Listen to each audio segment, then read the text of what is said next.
Daryll Triplett is with us. He's an independent voter. Also joining us, Charles Kuck, managing partner at Kuck Baxter and law professor at Emory University, along with Dawkins Harper, former Georgia State Representative and founder of Clergy for Kamala Harris. Hi, everybody. Thanks for being with us. Thanks for having us. Show of hands, who's ready for this election to be over? All right. Yeah, we've got 41 days to continue to talk about the election, and it is so unpredictable. Some say the tightest race that we have seen. Daryll, I want to start with you, and welcome back. I appreciate you being here.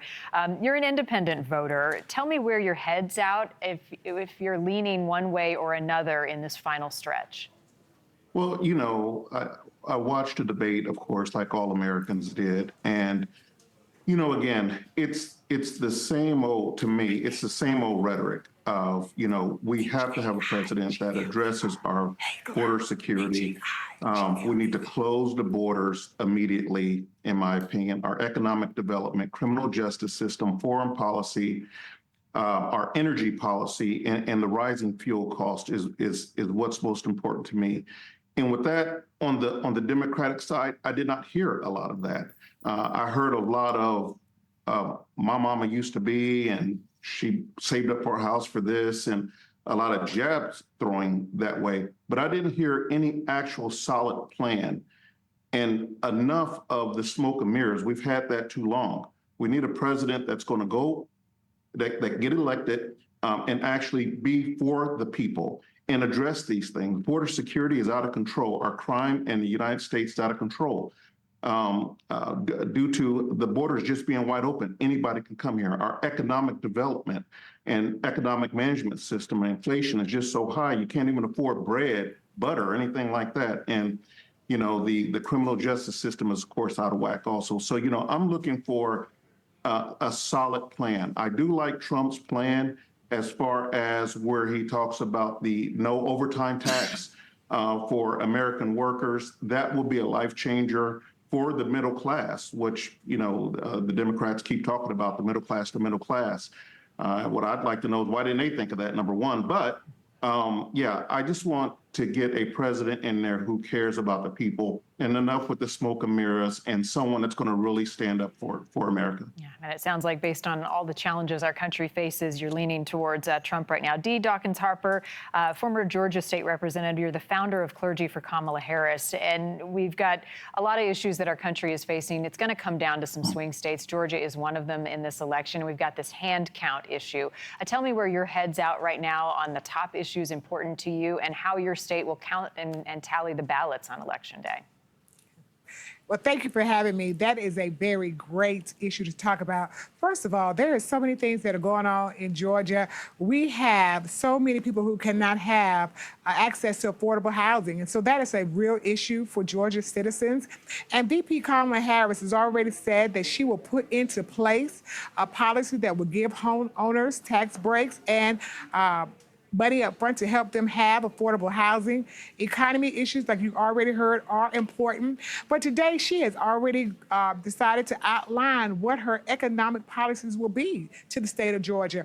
She mentioned earlier how she will make sure that there is not any price gouging, because we are experiencing that after the global pandemic. Prices were inflated and many people were struggling to pay bills, but she's going to make sure that people are on the up and up now that we have supply to meet the demand, as well as making sure that people have access to the ballot box without fearing voter suppression. What we're witnessing in Georgia right now is really quite ridiculous. We should be opening up the avenues for people to be able to vote in massive numbers, but instead we're coming up with tricks at the very last minute. I used to be a Georgia state legislator, and I served for almost 9 years. And one of the things that I focused on was making sure that people had access to the ballot box. The laws that the Republicans are passing now, because they are in fear of Kamala Harris winning Georgia, is quite ridiculous, and it's taken us way back. And we need to make sure that people have access to that most sacred right, which is voting. Yeah, and Ms. Hagler, I apologize for mispronouncing your name a moment ago. Thank you for your thoughts. Charles, let me turn to you. I want to talk about the border. Trump says that he wants to deport every undocumented immigrant. Does that sway your vote in any direction? Why do you believe he's tougher on the border? Well, he's not tougher on the border. That's kind of the dirty little secret. The border is not open. People don't just walk across it. And the reality is the border is more under control today than it was in 2019 when Trump had his terrible family separation policies in place. The reality is our immigration laws themselves are broken. And because they're broken, there is no way for many people to enter the country legally. But Congress did lend a way for people to apply and enter the country, and that's through asylum. So if we want to stop people from coming to our borders and applying for asylum, we have to change the law. Presidents can't change the law. And even President Trump, as much as he might try, cannot change the law. This goes hand in hand with some of the crazy stuff we've seen coming out of his vice presidential candidate about dogs and cats. Literally none of that is true. And also the new numbers came out on crime just today and showed that crime is at a 50-year low, including violent crime. So it's kind of an interesting debate as we talk about who's got better plans for what. President Trump is not going to deport everybody in the United States who's an undocumented immigrant. We all know that's not going to happen. That's not reality. And if he did, I hope we all like picking vegetables in South Georgia, because that's what we'll be doing, because we won't have any food to eat if he does that. Daryll, let me come back to you. You mentioned you watched the first debate. It sounds more and more unlikely that there will be a second debate. How disappointing is that for you? And do you think that each of these two should face off again for folks who are on the fence and trying to figure out where to cast their ballot? At this point, I would like to see maybe another debate because I thought it was 3-on-1, and that's just being totally honest. And I've been a police officer for over 30 years, and I can tell you now, people keep saying that crime is down, crime is down. Tell that to the victims and the people who are caught in the drive-bys and the drug lords and stuff like that, who are overwhelming our streets. Us as law enforcement, we're tired, we're overworked, we're underpaid. Of course, everybody knows. And of course, you get some of these states that don't report and stuff like that. And everybody is saying that crime is down. And I can tell you, being boots on the ground, not looking at a piece of paper from behind the desk, drinking a cup of coffee, crime is not down. Crime is ridiculously high. Oh my God. And I don't know that it will get any better if we don't get the right president in there. Dee, let me bring you in here on crime, and also abortion is a top issue I know that you wanted to discuss. Yes, it is. First of all, crime is down. We have seen the numbers. Numbers are very specific, and numbers are down in every single category because I talked about this earlier today. I have figured out that in life, you know what? When you have math, there are figures. Figures don't lie, but liars make up figures. Now, in response to abortion, I think that women should have total autonomy over their body.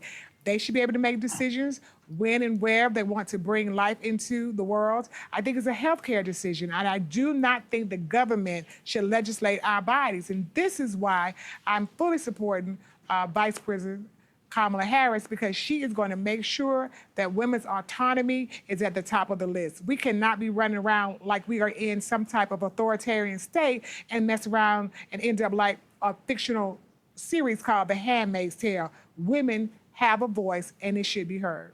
Charles, what are the other issues on your priority list? We talked to you about immigration, but what else is top of mind for you right now? Well, I think probably the most important thing, as George was talking about, is the economy. Where are we on the economy today? We saw this massive spike in inflation early on in the last part of the Trump administration at 19% when he left office. It peaked under Biden, and then has gone down to 2.9%. Inflation really is tied to spending, whether it's personal spending, the government giving money to people, or government spending. It's also tied to supply and demand. Everybody doesn't know. Hopefully, people remember you couldn't buy things because the ships weren't coming to America during COVID. That limits supply, which then increases costs. Those issues are now resolved. So we're seeing now a much stronger economy than we've seen in a very, very long time. And I think what's interesting about this is that we have currently the economy of the world. We have the best economy in the world. Everybody envies us. Well, why do they envy us? Well, because we have job growth. We have record low unemployment. We've got inflation below 3%, which is pretty close to normal. We've experienced most of our lifetimes. So at the end of the day, what Trump's promising to do is increase inflation He's promising to increase government. He's promising to increase prices. I didn't see how there's a comparison here. So for me, the economy and how each will deal with it, I think are vitally important, which is why I look forward to seeing Kamala Harris's interview later today.